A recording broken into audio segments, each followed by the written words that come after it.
Hello, everyone, and welcome to this week's episode of MOJO Rising, how to make cancer suck less.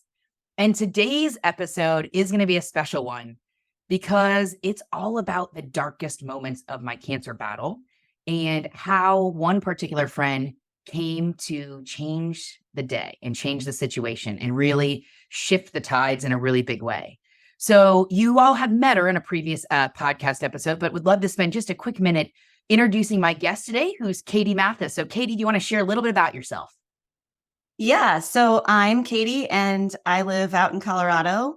I am an artist and a teacher, and I'm also the chief design officer for MOJO Health and other side projects.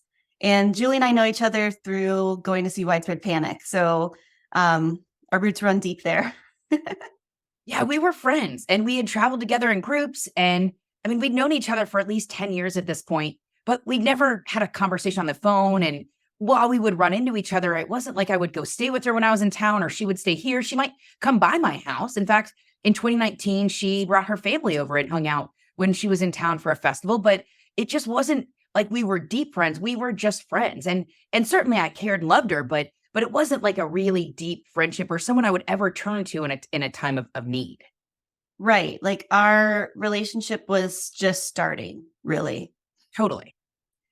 So let's rewind I have where I'm most blessed in life is with friends, and I have a lot of really good friends. And last October was the darkest part of my life without any shadow of a doubt. Let me just bring you back to what kind of the month I'd had. Now, I'd started chemotherapy in September. There were some concerns whether the chemotherapy was working, so we we're going to gather some additional data. My partner, on and off for 10 years, just quit our relationship when I started chemo. Like he had a mental block and like stopped engaging, refused to come visit, refused to spend time with us. So I had to break up with him the first week of October, like in the middle of chemotherapy and figuring out if I was dying. I knew the chemotherapy was poisoning my body, regardless of if it was working or not. I knew it wasn't good for me. And I knew I was feeling the effects. Now, luckily I'd armored up and worked with Oscar. So the effects weren't great for me, but my hair was starting to fall out a little bit and I was exhausted and tired. More than that, I was scared to live my life. I thought I would get sicker if I went out and went to concerts or saw music. And so those couple of weeks while I was in chemotherapy, I kind of buckled up. And the only time before that I had gone out and expressed myself in that way was during the Widespread Panic, when they rescheduled the New Year's shows in August. And I went to 3 of those 4 shows and got COVID. So I had to actually delay my treatment as a result. So it was a very scary time. I didn't feel like it could go out. I had changing family dynamics and an estranged brother, and we thought we were going to get back together, and then that didn't quite work. And I was frankly scared. I was scared. I didn't know how to save my life. I didn't know what to do. I didn't know who to trust. And my doctor was saying one thing and Oscar was saying something different. My doctor kept saying, like, I know what I'm doing. Just trust me. And Oscar's like, hey, your data doesn't look great. And I think chemo's really not working. And on top of all of that, like, so you can imagine it just wasn't a good moment for me. It wasn't a great time. And on top of all of that, I felt scared and alone, and people wanting to come visit me, but they wanted to talk about like the weather and the birds and my dog. And I couldn't quite be that surface level, but I couldn't really express what was really happening. And so instead of trying to talk to people, I turned to writing. And also, you guys know, I really believed in positive psychology. So I didn't want to say the same horrific thoughts over and over. So instead I would write a blog and explain how I felt. And then I got really weird and dark when I was just in my basement by myself. And I actually wrote poems and poetry and songs and just trying to get this feeling out of me because it was this feeling of helplessness. And it wasn't time to be helpless. I knew we didn't have the data. I knew there was more stories. I had a fabulous team, but it was really those rocky moments. And so I actually sent out a poem to a text message thread I had. And I think that was really one of the moments that turned things. So let me quickly read this poem to you. Actually, and for those of you that are on YouTube, you'll be able to see this poem. But the poem is titled Dance with My Crew, and that's what I called this group of friends. How can I say these words out loud? My expiration date has been moved to where no one knows. but I must face this music from my head to my toes. Using my strengths and maximizing joy, collecting the data and hoping for more. I can't believe I have cancer stage 4. How do I sleep and waste a moment? But rest and relaxation will help me heal. Looking for the bright side, but this wasn't the deal. I want to live my life and help others. Plan for retirement and find love that is true. Travel the world and dance with my crew. Use my time and energy to fulfill my soul. Foul weather friends are everywhere. Statistics won't tell my story, don't even dare. But only guarantees in life are death and taxes. No one really knows their end. So live big every day. Don't worry what's around the bend. So that was the poem that I texted out to some friends and just said, kind of having a hard day and just trying to work through this. So Katy, why don't you pick up the story from there and talk about what it felt like to be on the other side of my texts? Yeah. So I read that poem, and the last few lines talking about foul weather friends everywhere, I just got this feeling that I need to go there now. I need to go down there now because I don't know, I never asked you about it, but my first intuition was that people aren't talking to her about what she needs to talk about. Like the foul weather friends to me read like people are like skirting around it and didn't know what to do. And probably some not hanging out because they don't know how to handle it. And it was just this moment of, I just felt like I need to go there now. And I went and talked to my husband and I was like, I need to go visit Julie like next week. And he's like, what's going on? I had never visited Julie. I've been at your house once and we had, like you said, like hadn't, we weren't close friends yet. But I was like, she wrote this poem and I just feel like it's me. I need to go there I need to go there and be there. And Kyle was like, go for it. And not even really knowing you yet. Of course, he knows and loves you now. But like, he was like, he understood that this was I was driven and I needed to go. I just felt compelled that it needed to be me and I needed to go. And so I texted you and I was like, what are you doing in 2 weeks? And you're like, nothing. And I was like, I'm coming down. And it was a year ago this weekend because it was Veterans Day weekend. I had that day off. And so I could make it a little bit longer of a trip. That it's true. And to just dig into that, there was kind of as a lot of meanings behind those words, foul weather friends. And the first was people came out of the woodworks when you have cancer. They want to help and support you, but they're really curious more than they actually want to help you. So my phone rang off the hook, but it was people that just kind of wanted the story more than to actually be there for you. Mm-hmm. And then the other part was people, no matter where, would walk up to me and say, how are you? Right. And that broke my heart every single time because damn it, I'm still alive. I'm not dead yet. So walk up to me and be like, what's up? How are you? What's new? And that difference was huge. And you, Katy, never tiptoed around me. You came in like a ball of lightning and we're like, hey, I'm going to come in late and I need someone to pick me up because I don't want it to be you because you've got to sleep. But hey, we're going to just have a great weekend and let's go see some music and hang out and like no pressure or stress. Like I'm just going to come. And that, like one of the things I want to recommend is or recognize is you didn't treat me like I was on a pedestal or like I was fragile. You treated me like I was real. And that's what I needed more than anything at that moment. Right. I mean, and I knew that you would need extra rest and stuff.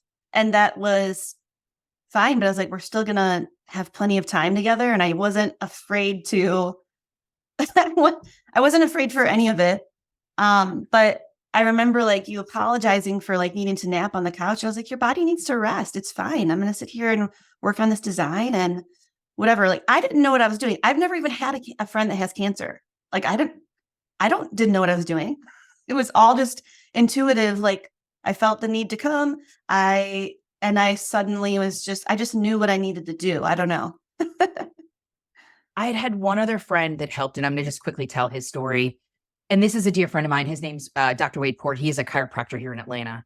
And I'd been friends with him for 20 years at this point, and he's known me for a long time. And I was building this team and I hadn't staffed a chiropractor. And frankly, his office is like 45 minutes away. So I wasn't exactly sure if I was going to try and find someone locally, but he was the person I trusted.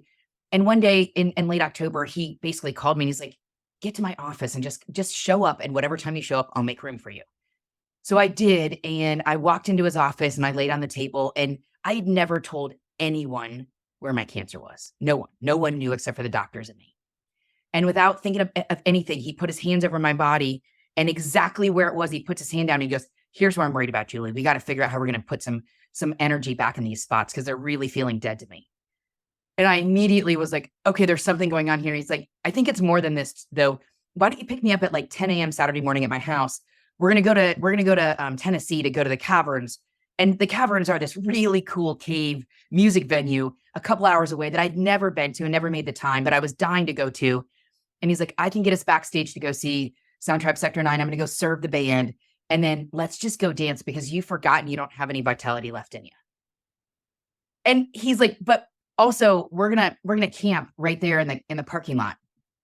And I was like, I have stage 4 cancer. Like, I need a bed and like air conditioning and all of this. And he's like, no, you don't. I know what your body can do. Pick me up at 10. We're sleeping in either your Jeep or grab a tent. Like, we're doing this. And so I did. And he was the first person that the entire ride up there, we talked for real. We didn't tiptoe around issues. We talked about everything. And when we got up there and he did adjustments for the band, I got to meet everyone. It was one of the most beautiful sunsets of my life. And we went and danced for 3 or 4 hours like nobody was watching. And I didn't feel scared or cancer girl or sick. I was just in the moment. And about halfway through, he whispered to me, he goes, I see your vitality is rising. I got your mojo rising right here. Hence the name of our podcast. That was the moment where I realized there's way more to just what the doctors are doing. And I even slept in my Jeep that night, woke up in the morning, and I felt better than I'd ever felt before. So Wade was my first little whisper of friendship. But that was really good because it was just me and Wade, and he helped me understand how important live music was. But everyone else was really weird. So Katy, you coming was like he began to break the shell. You cracked the shell in half and like made it scrambled eggs out of it, which was really yeah. And your scrambled eggs were really good that morning. Actually, you make very good scrambled eggs. And a side note, that's a really crazy story, but that was one of the things of I was allergic to eggs for my entire life. And when we started this cancer project, I should say, journey, Oscar did this test to tell me what would create inflammation in my blood so I would understand really what things I'd avoid. And all of a sudden I wasn't allergic to eggs, but I was allergic to sugar and soy and gluten and green grapes and tuna. So it was like the second time I'd ever made eggs for you. And so that's the whole point of like, you got to maximize what you can do in those really dark moments. So yes. So Katy, why don't you tell the story of like what you did when you came here and kind of how we unfolded that experience and kind of the extremely generous offer you made? Okay. So, well, I got in really late, like you said. So I had a cool experience on the plane and I was like digging deep into some really like metaphysical stuff. And I remember I showed up at your door and I'm like, I just learned I'm from the stars. Yes. I'm a star person. That was like what I opened with when I opened your door. And so that was just like and I was also very tired, but it was like, I meditated on the plane on the way there, because I knew what I was coming to do. I was coming to talk to you about dying, but I'd never even talked to anybody about it before. Yeah. But I knew that was what my purpose. And so I was like, meditating, whatever. I show up and, I remember one of the first things you said when you were like guiding me through your house and you're like, this is your bathroom, but don't worry, there's no scary cancer stuff in there. And I stopped you and I was like, Julie, I'm not afraid of your cancer stuff at all. Like, I don't, show me your cancer stuff. I'm not afraid of it. And I could just tell like you had been like with people, like feeling like you have to explain or like, there's like a disclaimer that came with hanging out with you. Like they might get scared. This might scare you, or this might be too much for you. And I was very much like, I'm not afraid. Like, let's do it, Yeah. It was one of the big moments of like, I didn't have to hide behind the mask of bravery. Mm-hmm. Which is cool. Like, it was cool to just be like, I mean, I remember waking up that Friday morning and being like, let's get weird on the couch.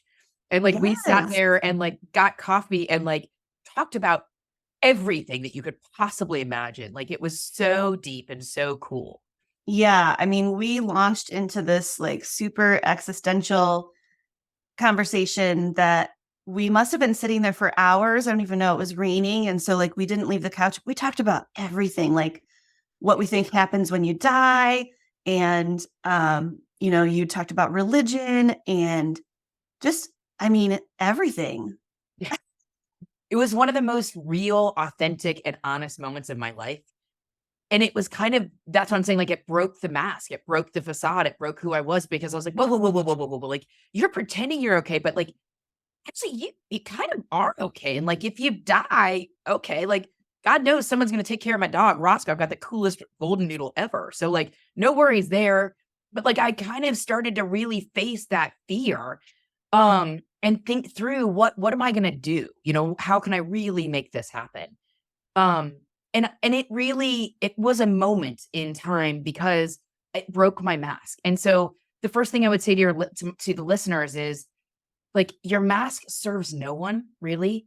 And if you're protecting other people, that's not a good use of your energy when you have cancer. Your Totally. energy needs to be focused on finding your flow.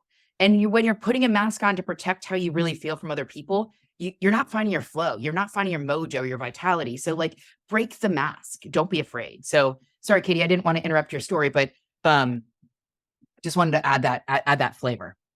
Yeah. And I agree. And like, you needed to be seen and you needed to just be you.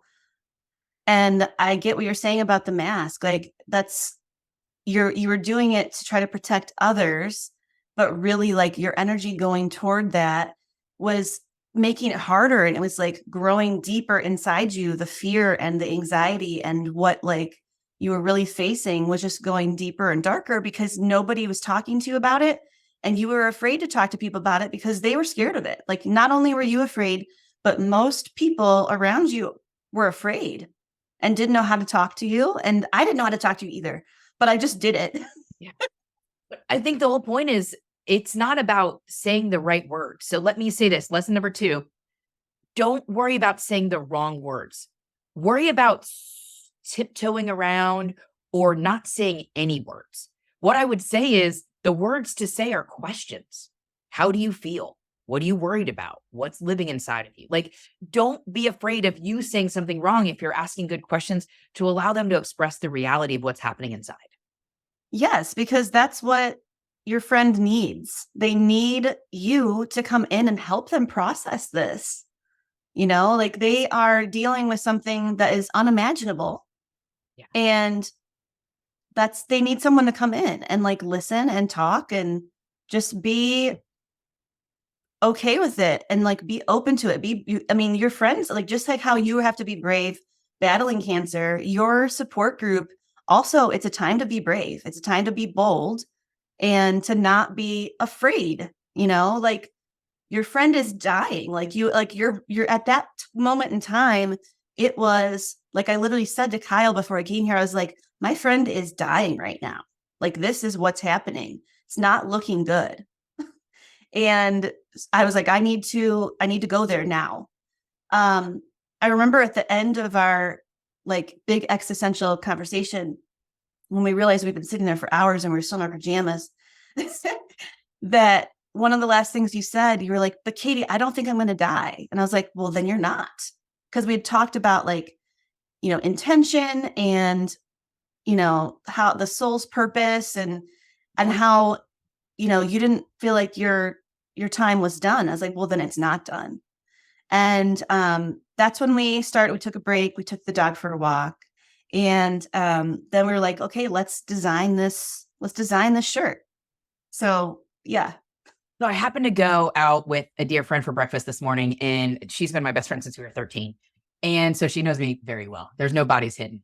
And I laughed because we were talking about us recording this today. And I was like, I'm trying to think about what started the maximize joy idea. And so those of you, I've talked about maximize joy on the podcast before, but maximize joy was a phrase that came to me during COVID.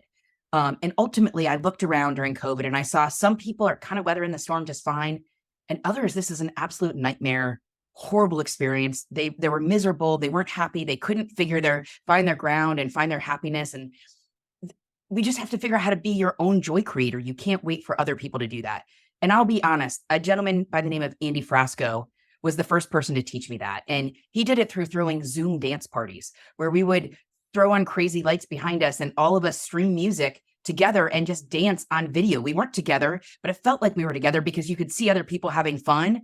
And that little spur or catalyst of joy was such a big deal to me. And so I was sitting in my basement all alone, really thinking about like, how do I make it through? How do I dig a little deeper to make this work?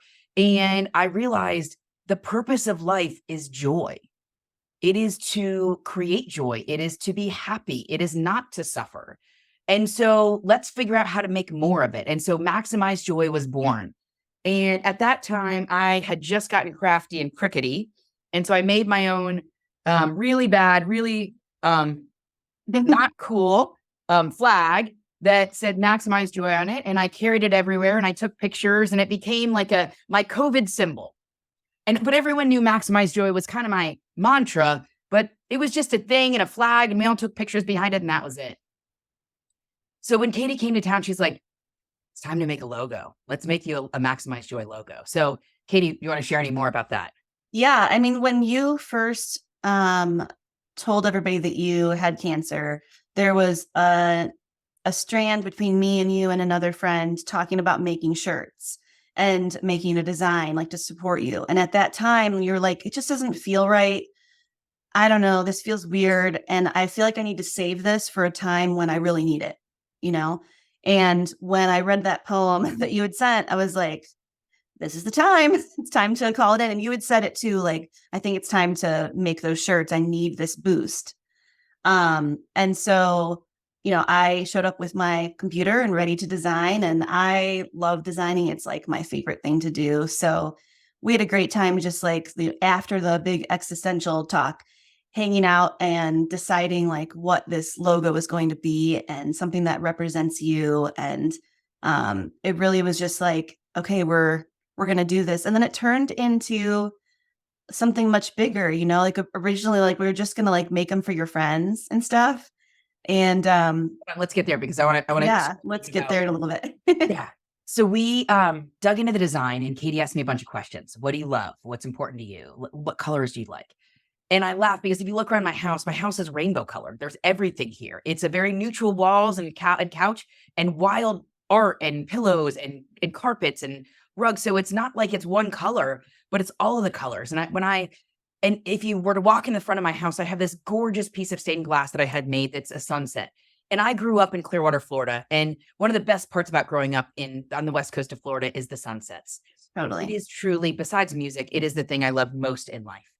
And so I was explaining like, I love music, I love trees, I love sunsets. And she's like, oh, okay, I've got it. And so she went to work and started to look for designs. And so we could get inspiration. And I mean, it must have taken an hour or two. And before I know it, she had built this beautiful, and for those of you who are on YouTube, you'll be able to see a Maximize Joy logo of a sunset with lots of colors. Like there could be nothing that described me more, except maybe if there was like a music thing behind it. But besides that, like this is the perfect Julie emblem. And it really symbolized who I was and that I was going to go back to the things that meant the most to me. And so you were so kind and you made this design. And of course, you have a business on the side. So do you want to describe what the business is? Yeah. So my business is Widespread Love Design. And that actually started when I was going through my BRCA journey. And I had a lot of surgeries and complications. And I was pretty much in bed for like 9 months. I couldn't exercise at all. It was awful. And I couldn't make art. The only thing I could do was do stuff on my computer. And I'm really into music. I've been seeing Widespread Panic since 2000. And I really love their lyrics. There are many that are like the soundtrack to my life, basically.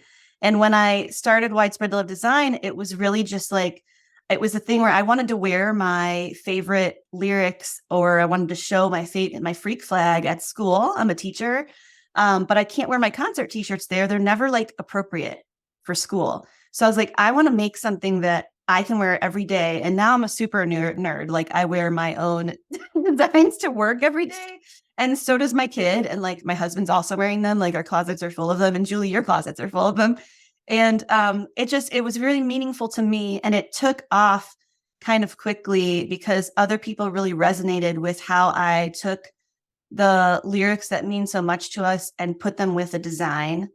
Like there's a girl out there that has one of my designs tattooed on her. I saw her at Red Rocks and she's like, I hope you don't mind. I have your kitchen design tattooed on me. I was like, well, I hope you like it because it's there forever. But you are truly a extremely talented designer, and one that can really build things that are palatable to the masses. Like everybody loves your designs. They're beautiful. They're clean. So it was, but I think what I love the most is you brought your strength to bring to bear in my journey. And it could have been basket weaving and you made me beautiful baskets. It could have been anything. It could have been baking, but you were like, hey, I'm a really good designer and I've got this distribution channel. So let's do some t-shirts. And so we built this design and had a really fun time doing that. And then we went and saw music, which is both of our favorite things, and found Yes. flow and had a blast that night. And then you went back and started offering these t-shirts on your website. Mm-hmm. Do you have any idea how many were sold? I don't. I mean, it was a lot. I was making them like nonstop last year because it was a year ago. I was making so many, and then there was one really huge order that I couldn't even make them all. So I sent them to a friend I know who makes t-shirts because I was like, I can't handle this big of an order. Yeah. Yeah.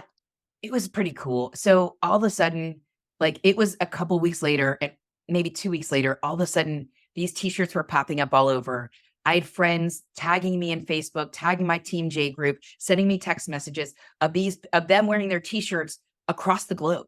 There are Maximize Joy stickers in almost every continent. There are, hundreds of these shirts and different people have worn them and it's become a thing. And I laugh because now, even when we go to concerts, when we all want to dress alike, that everyone will be like, hey, it's a Max Joy t-shirt night. And so everyone will wear their Maximize Joy shirts out. Like it's become a unifier.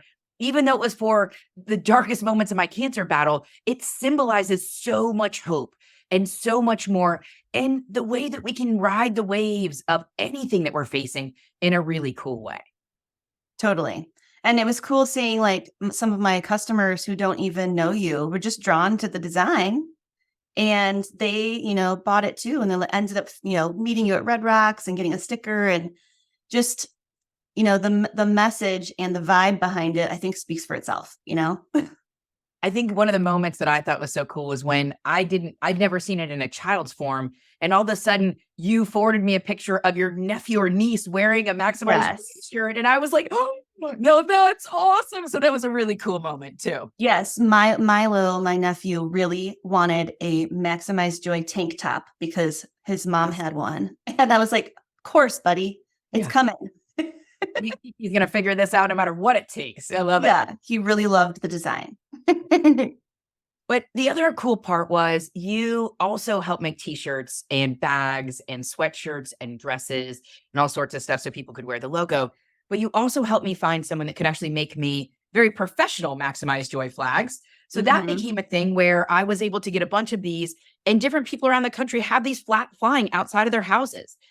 We bring them to concerts and take pictures. I brought Andy Frasco one last week. So I got to go to the guy I talked about, the inspiring joy in COVID. I got to go meet him and explain to him not only how that moment was big, but he has a song called Dancing Around My Grave. And that was one of the songs I used when I was alone and I was sad. I would think about the stories people would talk about at my funeral. And what was the legacy and what was the story I'd want them to tell. And so I would put that song on and I would dance my heart out as fast as I could and as hard as I could in my house, because that moment of thinking about the fun, the people who've never met each other but have heard about each other for 20 years and old friends, and like that moment, while I wouldn't be there to enjoy it, it would be fun if it was done right. So like it was that moment of like, all of my legacy is my people and the love, and they're going to come together to feel joy. And that was what I really loved. So I just wanted to mention, like, the flag was also a big thing to me, because it just is one more symbol of hope and inspiration and joy. Yeah. So So for those of you who are out there, I just wanted to give you guys a couple of hints as to what are some of the things that you can do to help others that are in need. Um, we've talked about, helping them break the mask and asking questions and using your talents to support them. But one of the things I would talk about is, what are their needs? Do they have kids? If so, can you pick up their kids from practice? Can you help with homework? The whole point is, the more you can allow the patient to focus on healing and use their energy for healing, that's what you need to do. So whatever you can take off of them, picking up kids or taking the dog to the vet, or it may be cooking meals. For me, I did not want anyone to cook meals because I was being so careful with my diet. So that would have actually been harder for me to accept. And then, so just setting up someone a meal train, I would talk to them first and understand what some of their dietary requirements are, but really analyze their life, what would cause stress, and how you can make their life easier so they can put that energy towards healing. So that's the first Yeah. step. I had a friend when I was recovering from my mastectomy. I needed somebody I couldn't do anything with my arms. I could not clean the house. And I had a friend that came over and cleaned the whole house. She has like a professional cleaning business, and it was so needed. And that's what I needed in that moment. I needed help around the house. And knowing what I know now, I wish in what we're building with MOJO, like I could have used like some help trying to fund the therapies and things that I needed to recover. Like I ended up spending a lot of money on like different massage therapy and stuff. And that's exactly, why we're building the MOJO strategy builder, is so that people can recognize the different modalities they can use to heal, and then use that to communicate to their friends and family their plan, their strategy, and how they're going to, what they need, what kind of support they need. For sure. The second thing I would think about is, and probably as we've talked about today, how can you help them find their flow? When you see your friend or family member, when do they have this sparkle of joy in their eye? What are they doing? Help them do more of it. Create space in their life where they have that opportunity. Whatever that is, helping them find what truly is their flow, and their helps them understand their purpose and find that moment of peace. That's invaluable. So that's the other part of, like, not only making the t-shirts and using your talents and having the deep conversation, but going dancing with me. That's it. Like, the people I choose to go dancing with, those are my people, because that's where I am at my moment of clarity and strength and power. So I think that's the other big piece of advice I would say is, like, make sure you're helping people find their flow. Totally. And I think with the cleaning, that was a big one for me. So think about what they can't do.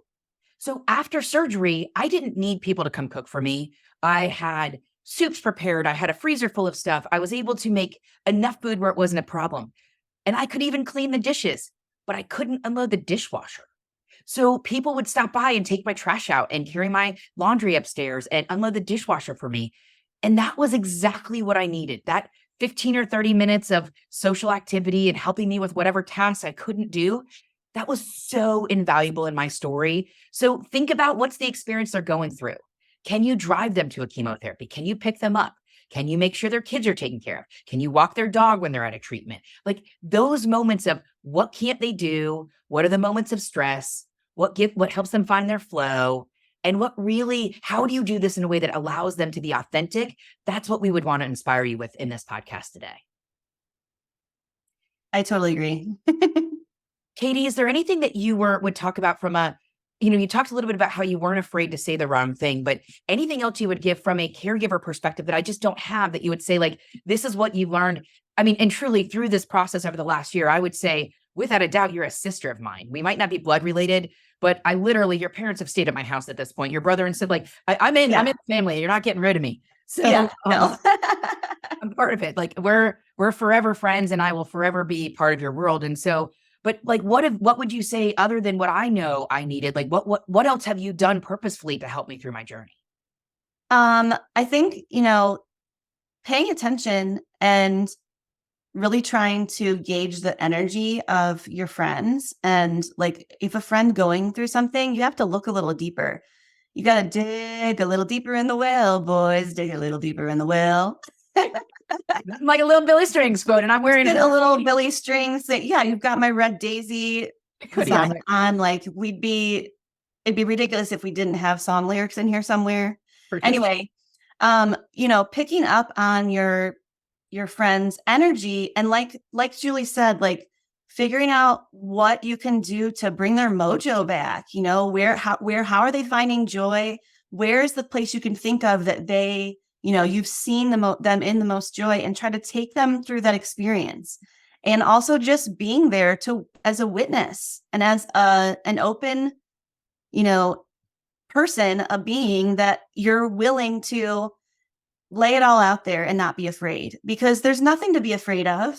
Like this is life, and you can skate around it or you can live it, and for me, showing up there, that was me, part of living life. Like, this is something we need to do. We need to talk about this, and we need to go out and see music. And, I just need to show up and do the things I know that we need to do, yeah. So just like, taking a little deeper, like really think about, if you put yourself in that place, which is hard to do, but think about what you would need and not be afraid. So many people they let their fear of it kind of shut them down, and that doesn't serve anyone. Yeah. I think that's the people who were willing to just come talk to me, come be real, come be my friend. I don't want this to be rude to anyone who gave me gifts. I didn't need any inspirational books. I didn't need any coloring books. I didn't need more flowers. I needed someone to just come be my friend and talk to me and be real with me. And so it might be convenient to go on Amazon or to order flowers or to send a lasagna, but it's sometimes more than that. It's understanding, what is the outcome you want to help drive for this person?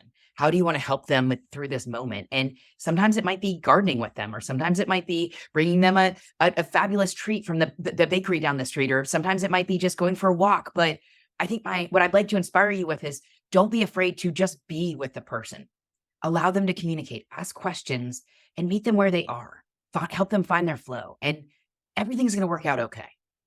Well, and everybody has their own strengths too. So like you said earlier, like, use your talent, your treasure, your whatever you are to them. That's what you need to bring. And I am the designer friend and music friend, so that's what I brought.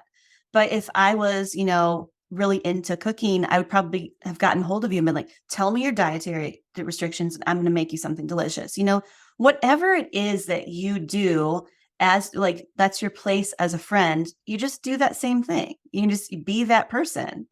I had two other friends early on in my journey who know I'm a little type A and I like things well organized, but I couldn't do it on my own. And so they came and organized my closets. Yeah, that's awesome. Oh my God. It was dreamy. Everything was clean. Oh man, it was awesome. So that's the whole point. It doesn't have to be commercial. It doesn't have to be financial. It doesn't have to, all it is help figure out what's going to bring peace and joy and gratitude to the person who's really struggling. Yeah.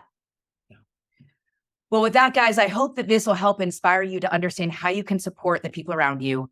One of the first pieces of advice I got after I had a cancer diagnosis was from a minister friend who'd also had colon cancer. And she gave me this advice, and it's something that I've lived by. And it's basically, Julie, there's a lot of things that suck about cancer, but there's a couple things that don't suck. And what doesn't suck is the time people intentionally spend with you, and the energy and the things like that. So let them do what they need to do to spend time with you. Don't prevent that. Don't hole yourself in a closet, because that's the good part about cancer. Now, lots of bad parts, but take the good parts and really enjoy them, and be honest and open. If someone's trying to do something for you and it doesn't help you, don't allow them to do that. I had great friends that when I had my emergency surgery, they set up a meal train, and it was filled up in moments where people were like, yeah, we've got you. But I wanted to control my diet. I wanted to be very careful with what I was eating. So the next day I killed the whole thing. And I was like, guys, thank you so much for signing up. And I'm so grateful for you. But this actually would create more stress than it would create joy. Instead, can we have a sign up genie where you show up to spend 30 minutes with me to help me with my trash or my dishwasher, things like that. And it was so much more helpful for me than a meal train would have been. So don't be afraid to speak up and be honest with what you really need. People just want to help you. And that's the whole point. As a community, we've become such individuals that when we have these moments of crisis, we want to come together and support each other. Let people do it, but help them understand how to do that in the way that'll serve you best. Anything else, Katy, before we wrap up this episode? No, I mean, I think you said that really well. Like, if, let your friends know what you need because they can't help. They don't know what to do. And if you don't let them know, you're going to end up with coloring books and teas. And those things are lovely, thoughtful gifts. But like when you're going through something real, like sometimes you need something different. But sometimes like I got the softest blanket from one of my friends and I take it with me everywhere. And I sent it, when my friend Molly was in the hospital, I sent it to her and she had it on her. And so there are things like that become like sentimental things. But, I do wish that people had asked me, like, what do you really need instead of just like sending me random stuff. But yeah. The last thing I'll say is I think it's important to not only support the patient, but whoever the patient's person is. So for me, I had my person was distributed over a number of people. So it wasn't just one person. But if someone has a husband at home or a child that's taking care of them or a spouse, whoever it happens to be, also not only help the person who's going through it, but the person who's bearing the brunt of a lot of the load, they could perhaps use a friend or an honest conversation. Most people who are caregivers are unwilling to be honest because they can't say, oh my God, this sucks and I'm so scared I'm going to lose this person. So they put on a brave face and they try and muster through it and they focus on getting the kids here and the kids there. But allowing them to have that conversation and break their mask is also something that I would say is extremely important. So not only the patient, but the patient's person or persons that you can help support them. That's really what you can do to really change how the game of cancer is played in one. Yeah, I would agree with that too. Kyle was taking care of me and Jackson was just a toddler. And so he was going through a lot trying to take care of me. So yeah, that's a great one. Great one to add. Yeah. To everyone out there, we hope that this episode has helped your mojo rising. And Katy, I know I've said it before and I'll say it again, but I don't know what I would do without you. Like you have become such a true friend and someone that I can say or do anything in front of, someone that will be in my corner. And again, I want to be part of your family. I'll be there for Jackson's wedding in year. Like I want to be there in your world. So I just can't thank you enough for taking the time in that moment and saying like, it doesn't matter. I'm the person, I'm going to make this happen. And you became a person. You became one of my people. So from the bottom of my heart, thank you. Yeah. And that was it was a pivotal moment. Like you went from darkest depths to by February, cancer free. It changed the course of things. It changed the energy, and you did it, I would say we did it.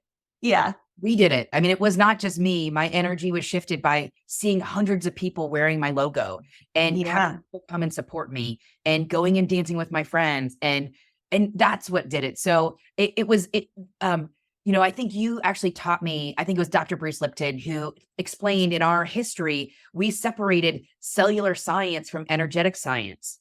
And it's not just one that heals. We can treat cancer cellularly. We don't heal cancer cellularly. That's more than that. And I think that's what we're talking about today is how you bring that energy and flow and vitality back into the world. So from all of us at Mojo Health, we truly wish you so much greatness. May you live long and lucky. Thanks for tuning in.